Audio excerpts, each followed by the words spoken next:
All right, here's the example from class 18, and it's a bolted joint problem. They didn't do, so this is problem 829 and 848, or at least part of it, out of the book.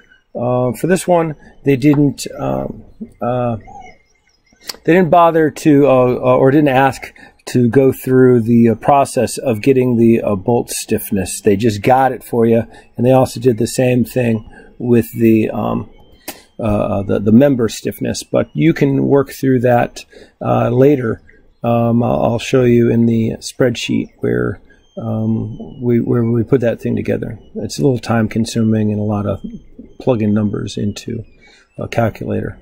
But anyway, they give us that KB was equal to 3 e to the 6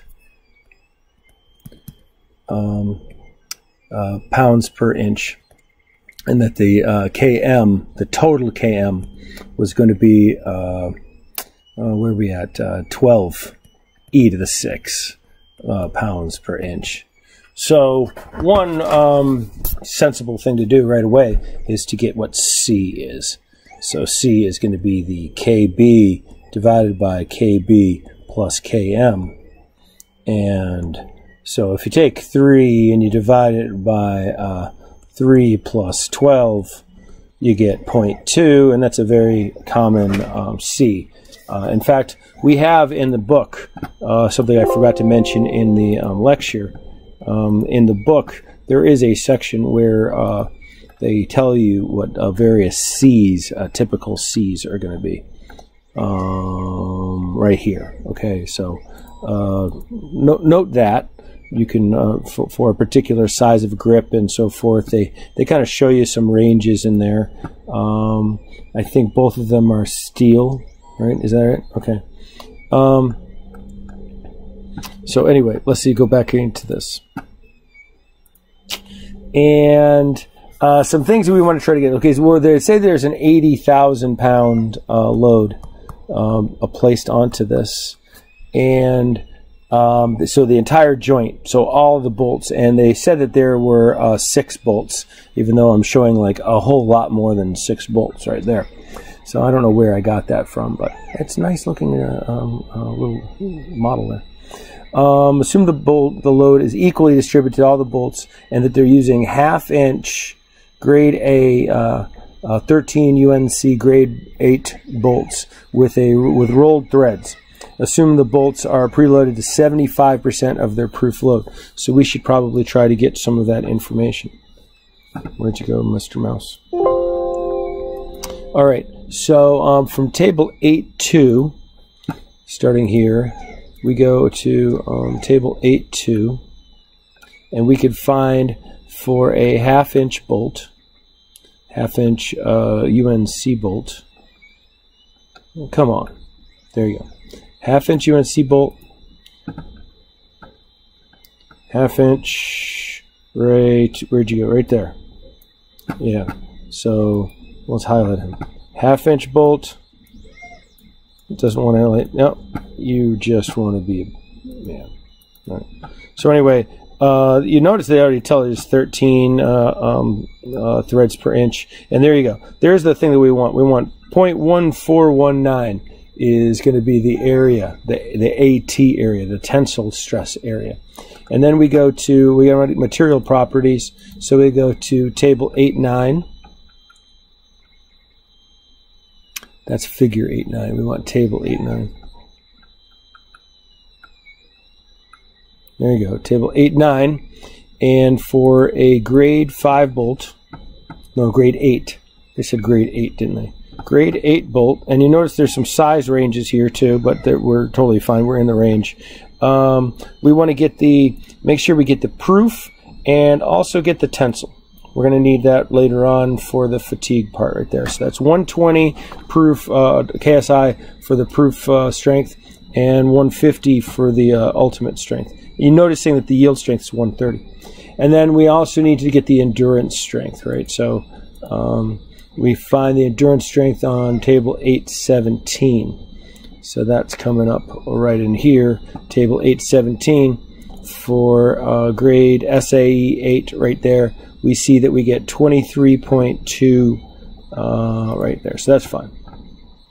23.2. So let's write all that stuff down.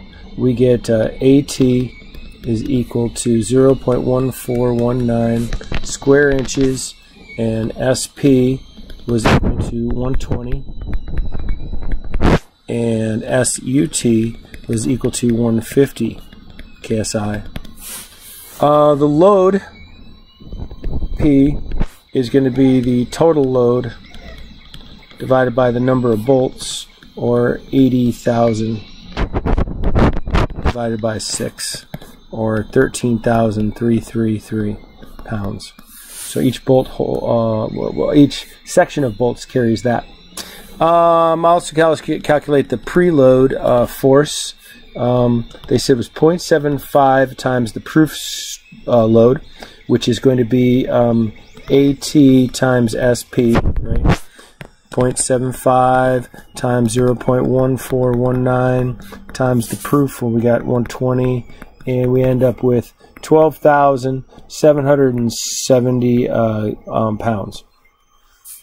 And by the way, if we want to know the proof strength right there, or excuse me, the preload stress, yes, that's it. All we need to do is go 0.75 and multiply that by the proof strength. Right? So that would be 120. So we'll end up with a 90 KSI. And so I think we have everything we need. We need it for the stuff we're asking for, the factor of safety for yield, which is really proof. We go SP AT over CP plus FI. So we get 120, 0.1419 divided by 0.2 times. I'm going to go to turn it into divided by 1,000 right here. So I'll go ahead and do kips, but I don't like doing it. Plus, and then 12.77, right? So we want to keep the units to right? So because we have KSI on the top, we need to have this in, and we have area, KSI times area, we need to have kips on the bottom. So we get 1.10 here. And then for NL, that's the load factor there, SP times AT minus FI divided by CP. Right, so that just comes out to 120, 0.1419. Then you subtract out 12.77. Keep the units the right way. 0.2 times our 13.33, and we end up with 1.60. And then we can have our opening factor. No, our joint separation factor. That's what NO is. Fi divided by P times 1 minus C. So we go 12.77 divided by 0.2, oh, no, not 0.2, 13.33 times 1 minus 0.2, aka 0.8. And we end up with 1.20. So we have some margin left before it ends up opening. If we want to factor safety for the Goodman, and we're in a condition where we have repeated loading, and repeated loading is another way of saying that it's on and off again loading. So what you could have instead is you could have on loading and then half loading, on loading and half loading. So that's the thing. You're really not caring about like this condition. You have the one they're describing, repeated loading, is like this condition, right, where it's on and it's off.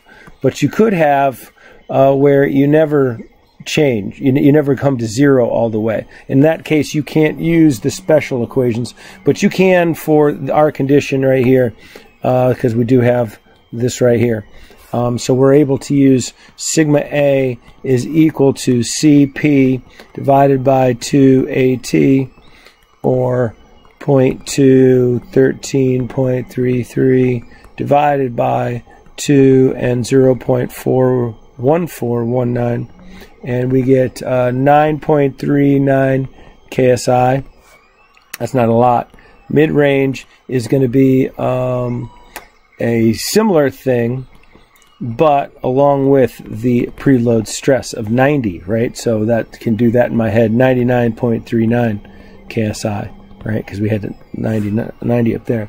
So now if we want the fatigue based on Goodman, we take that SE and the ultimate, but subtract out the preload and divide by sigma A and ultimate and add to SE, right?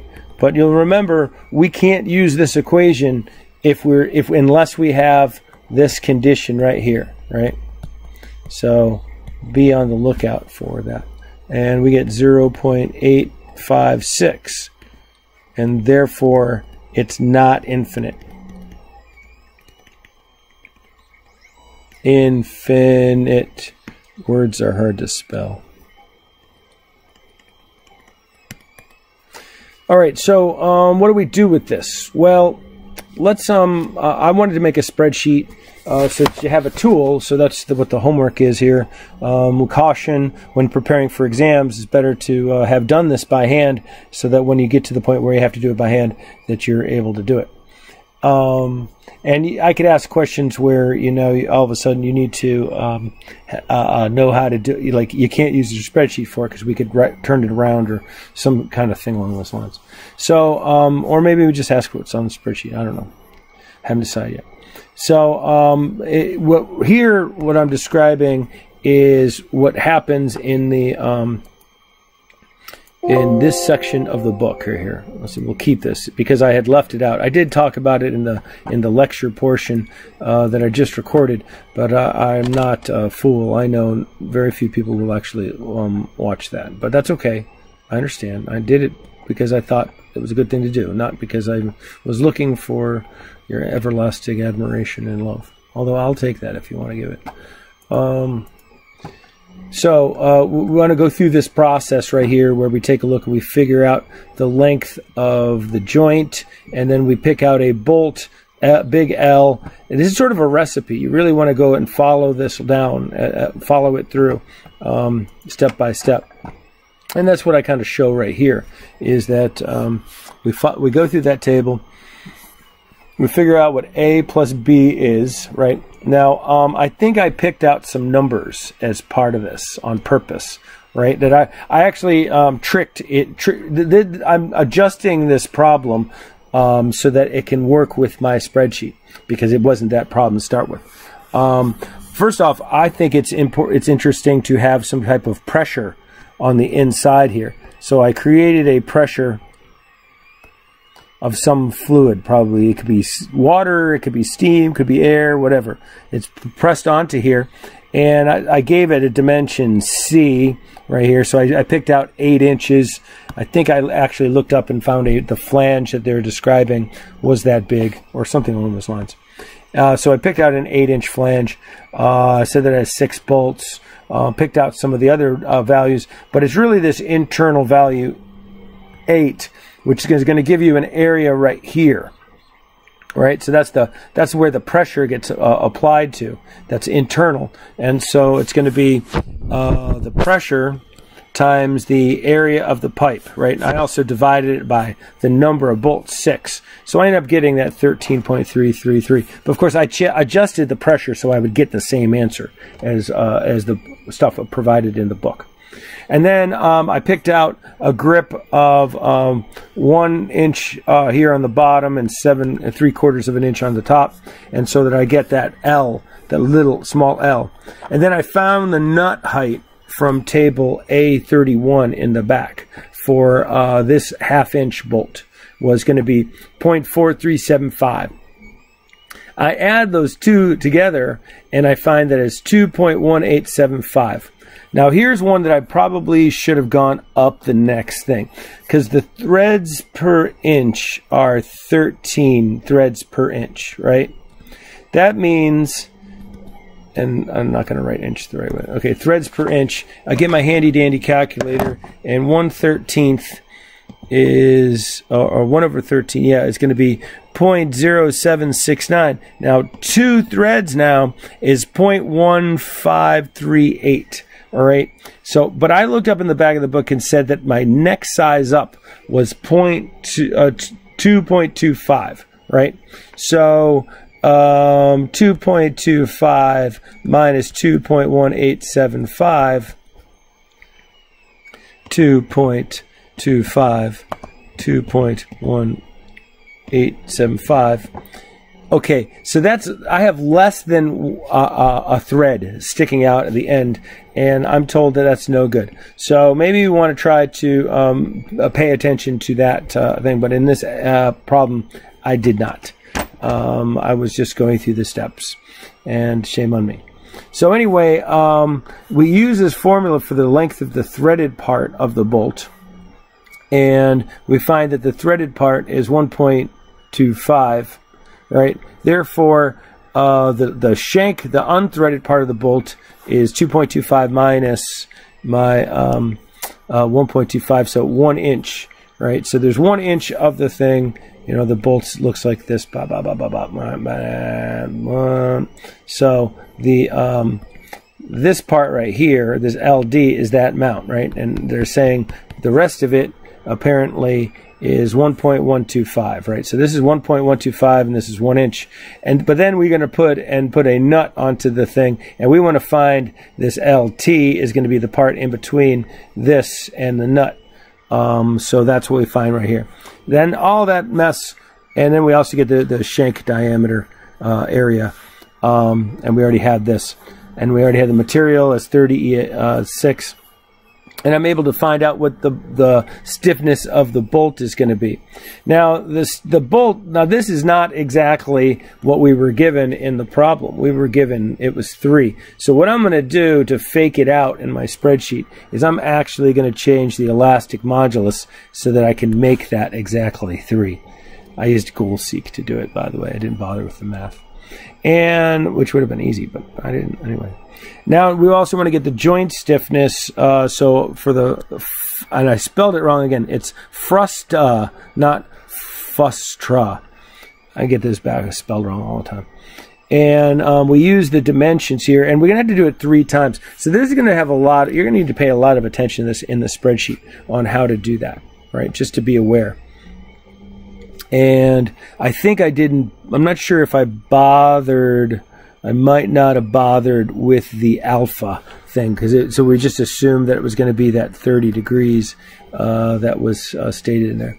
So here's the spreadsheet, and it's I made it into blew it up right here where I stepped through. We've already pointed out that here was the A and the B, and I made it correspond to this figure that was in one of the problems. C was inside here. I decided that the gasket diameter didn't matter, right? So we didn't actually use that. We pretended there wasn't a gasket, and we decided not to worry about it. We took the bolt circle. That's an important thing you find in flanges, but I don't think it. I don't know if it came up in ours. The flange OD. That's not, again, that's not really something we necessarily need to see, although we would, when checking the frustas, it might be good to examine to see if they extend out past the edge of the flange. That would be kind of a good thing to know. I mean, you wouldn't want to do it like and be wrong. Number of bolts, yay. I told you that I adjusted the pressure, faked it out. These are just written down there just to keep track of what you're using. Then this was given. This really, I should make this a look up right here. Of course, that's a table A31, and the width is also something that we're going to want to know for the frustum calculations.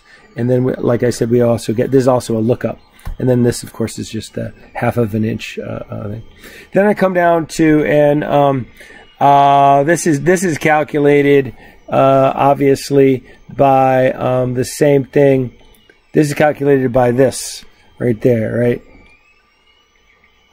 And these I goal sought, but these are something you'll look up and it should be given.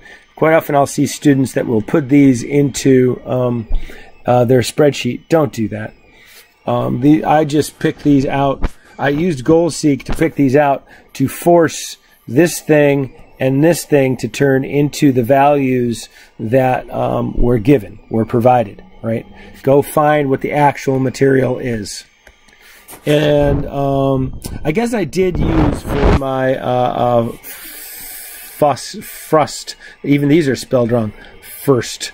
But I'm really just like, oh, here you go. This is spelled right, but this is not spelled right. What the hell? And so anyway, this is calculated from up above. This is adding those two things together. I actually have to input this because it's the rounding up from preferred sizes. This is where I would probably fix that. What's going to happen is that's going to affect what well, this length is going to be determined by the diameter of the bolt. But this right here, now that's going to change if I get a longer bolt. And then this is just the thread. This is what's left over, so 1.75. And then you might find that, okay, so first off, add A and B together. Probably could do that without having to make a separate cell for it. And then I took 1/2 of it. Probably could do that without making it have it. But then what I do is I could make this and have like if-then statements in there to make sure that in case you have maybe the top flange was thicker than the lower flange, but if you have that or the flanges were equal to each other, you're going to be it's going to be all messed up. So you're going to have to adjust for that. If you just blindly follow what I have, it's going to be frustrating. It's almost kind of a pun. But anyway, so this is what the first thickness turns out to be. And based on that, you can figure out what the diameter is going to be of the second one, right? So the first one, remember that when we have these frustums, that this guy right here, the smaller one's the diameter. So that's just the head of the bolt. It's when you get down to, and you have to have like, when you have 3 of them and you have this one, it's this distance that you have to calculate, right? So this is like if this was 1, 2, and 3, this would be D1. Right here, between here and here would be D2. No problem. For D3, that's just going to be the bolt head again, or the nut. I think we assume that the nut and the bolt head have the same, we use the same diameter for that. That's not always true, to tell you the truth.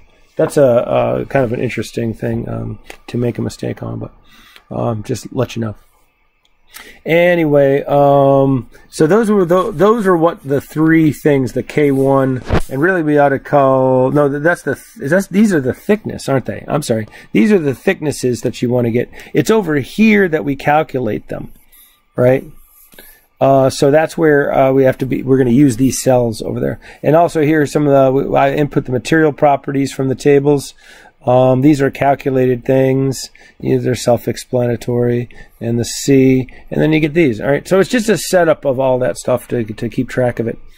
And then I'd also do this down for Goodman. I also put him in the I. I think this was actually for another problem. This is like a what-if problem if the problem varied between 1/2 of the pressure and then the full pressure. So this is what the safety factor would be in there. But here's the safety factor for repeated loading.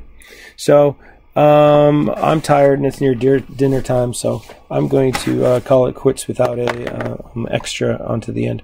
But it wouldn't make it special if you did it every time. So thank you and have a good dinner.